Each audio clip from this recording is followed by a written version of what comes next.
ya mate ya Nyagusira Lydia Onyoni oyorenke omorokyo monene ase skuru ya banyaruka ayara Nkenyo oyobeteka gusaganwa na goitwa egento kerete gosirio bogimani go yaganiro botuki bwa ngogokorwa erio balia babete bakobwateranirwa ase gekore kyo koimokerwa egetambukiro kebwenerete omorike ito Vincent Onyancha no roboti urwa senchira yobuime. We can now confirm that it's murder. If anybody wants to challenge it, away from us.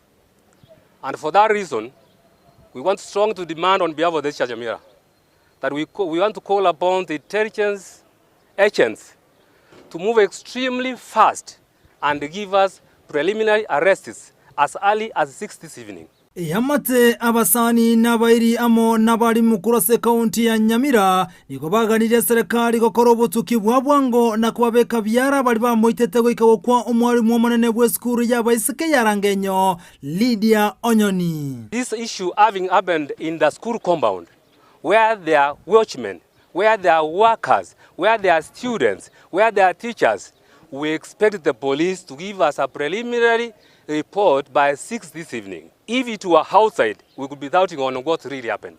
But in the compound, where teachers sleep, where watchmen are many, we are asking the government that they must move fast. And we are asking the security forces to move with speed and show us suspects, because that is the work of security forces. Ogoichania nkoribuna omwarimu oyo ni gaiteretwe eskurume. We are not taking this thing lightly. A teacher cannot be killed in the school compound and just we watch and listen and get stories from other quarters. Maiga yoko mwana gokorwa asenya getari ya KTRH nigekoro kyabuna nigaitetu aso wakwe gentegetu otegerwa chinkoma aso mutwe negekuba. From the preliminary reports that they have said that they have established that there were injuries at the head, the chest, that means that somebody ambushed our principal and killed her in the school compound.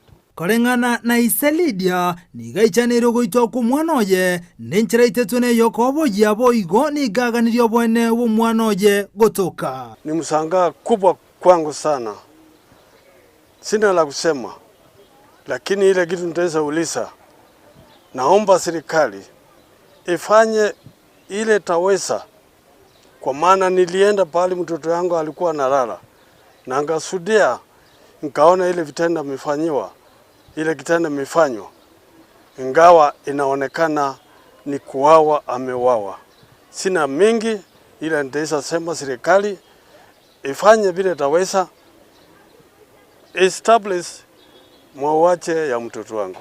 Ekero emeroberio yogo chikomweni agendrete koroberegwa okoborigwa nigo koruro chia serikali kwango yobotuki asaba igoro botirondero ganyire korwa Kisumu erio komanya na Lydia aitetwe ko reporter ya Ndizi TV ritena ninchi nkoro kwa Vincent Onyancha.